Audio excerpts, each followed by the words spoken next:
Política em Destaque, com Adilson Trindade. Como estava previsto, a Câmara dos Deputados aprovou a proposta de emenda à Constituição, conhecida como PEC, da reforma eleitoral, que prevê a volta das coligações proporcionais já a partir das eleições de 2022. A regra havia sido banida na mini-reforma aprovada pelo Congresso Nacional em 2017. Mas as mudanças não ficaram apenas restritas às coligações. Depois de muita discussão, a reforma restringiu as interferências do Supremo Tribunal Federal e do Tribunal Superior Eleitoral nas eleições, além de outras alterações que vão impactar já no pleito do próximo ano. A palavra final estará agora com o Senado, que pode mudar o que a Câmara aprovou e criar mais atritos com os deputados. Vamos procurar explicar alguns pontos dessa reforma. Com o Adilson Trindade, é claro. Adilson, bom dia. Bom dia, Dani. Bom dia aos ouvintes da CBN de Campo Grande. Um dos pontos mais polêmicos da reforma eleitoral foi a aprovação da volta das coligações nas proporcionais. Como está o clima no Senado para receber essa proposta? Olha, Dani, o clima é de tensão.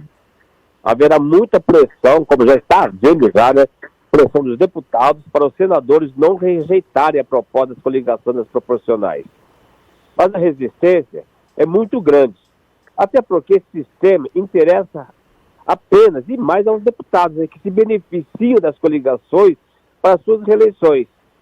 E para entrar em vigor, já nas próximas eleições, essas novas regras têm que ser aprovadas até outubro pelo Senado.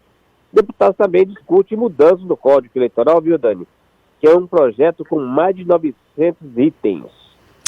Vamos falar um pouco dos pontos mais importantes dessa reforma eleitoral. Como funcionam hoje as coligações nas proporcionais e como ficará esse sistema com a aprovação na Câmara? As coligações proporcionais foram abolidas, como nós falamos, na mini-reforma eleitoral de 2017, com a intenção de acabar com os partidos de aluguel. A alegação era que o país não poderia conviver com mais de 30 partidos. Agora, com a aprovação do novo texto, os partidos voltam a poder se juntar em alianças para disputar as eleições para o Legislativo. A quantidade de votos de cada um dos candidatos de um mesmo grupo é somado e dividido pelo quociente eleitoral. Só para esclarecer um pouquinho aqui, os votos não são do partido, tá? Os votos são da coligação. Se tem 3, 4 partidos coligados, somos votos de todos esses partidos, desse grupo, dessa coligação, dos candidatos. Então, o voto seria da coligação e não dos partidos, como, só para deixar um pouquinho claro, para contextualizar. Esse tema é um dos mais polêmicos da reforma eleitoral e vai provocar muita discussão no Senado ainda, viu? A reforma mudou também a data da posse do presidente da República e dos governadores, Como ficou?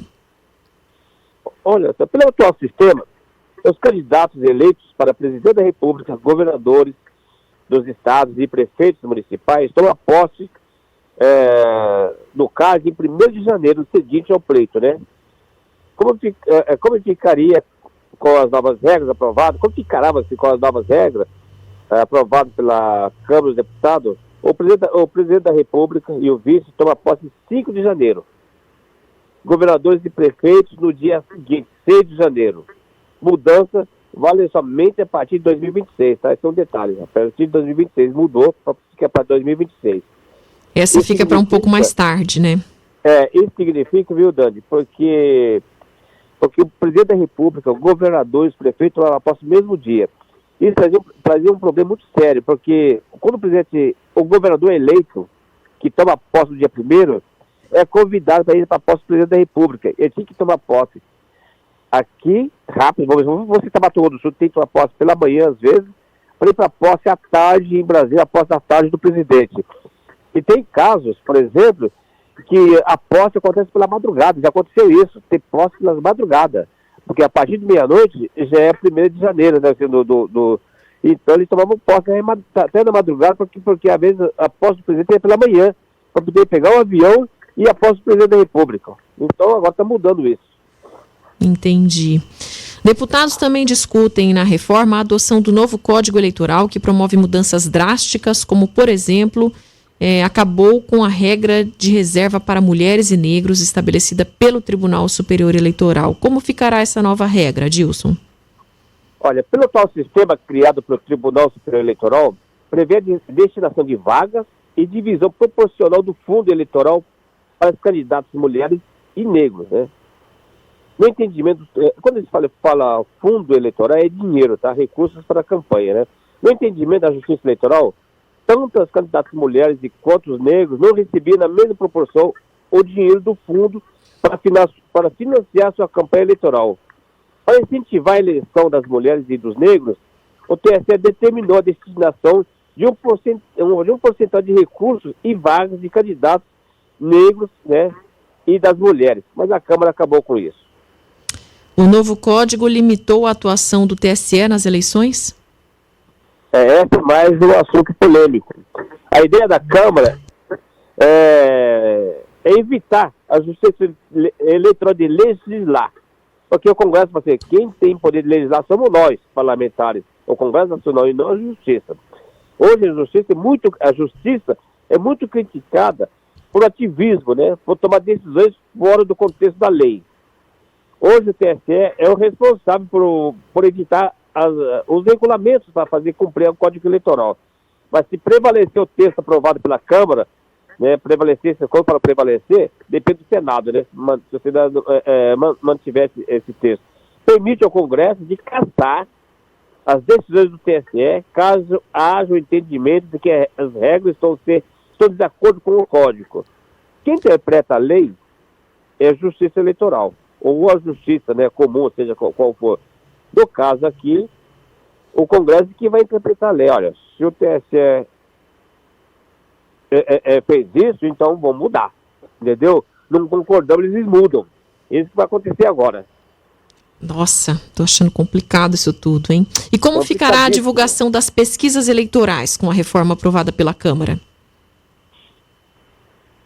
Olha, essa é outra coisa que vai mexer muito, sabe? Sem dúvida nenhuma, pesquisas eleitorais são os grandes protagonistas das eleições, sobretudo nas vésperas de cada pleito. Mas isso pode mudar se o Senado manter o texto aprovado pela Câmara, que restringe a divulgação das pesquisas eleitorais. Pelo atual sistema, é permitido publicação de pesquisa à véspera das eleições. E com mudança, limita o prazo para divulgação de levantamentos até o antivéspero do pleito. Outro dado interessante, os institutos de pesquisa terão que informar ainda o percentual de acerto das pesquisas realizadas nas últimas 5 eleições. A medida é para acabar com as grandes distorções de fraude das pesquisas eleitorais. A Câmara abriu brecha para gastos do dinheiro do fundo partidário?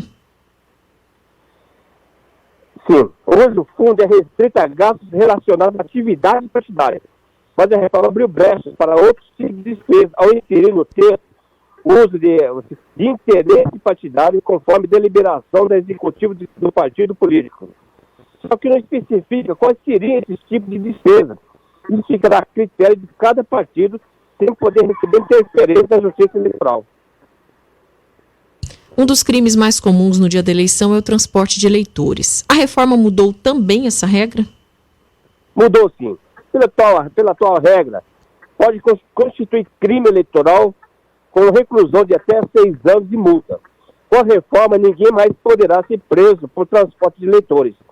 O projeto propõe a descriminalização do transporte irregular de eleitores e a infração passa a ser punida na esfera civil, com aplicação de multa de 5 mil a 100 mil reais.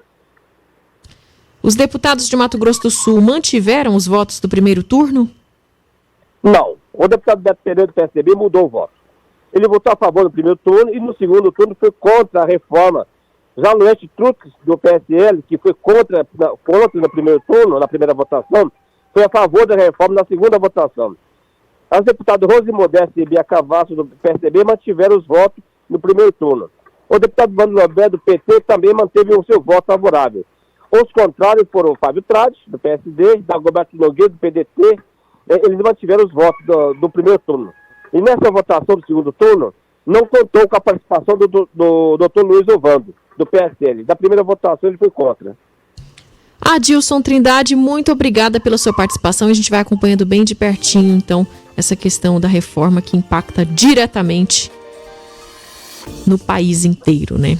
Muito obrigada, viu? Um ótimo dia para você.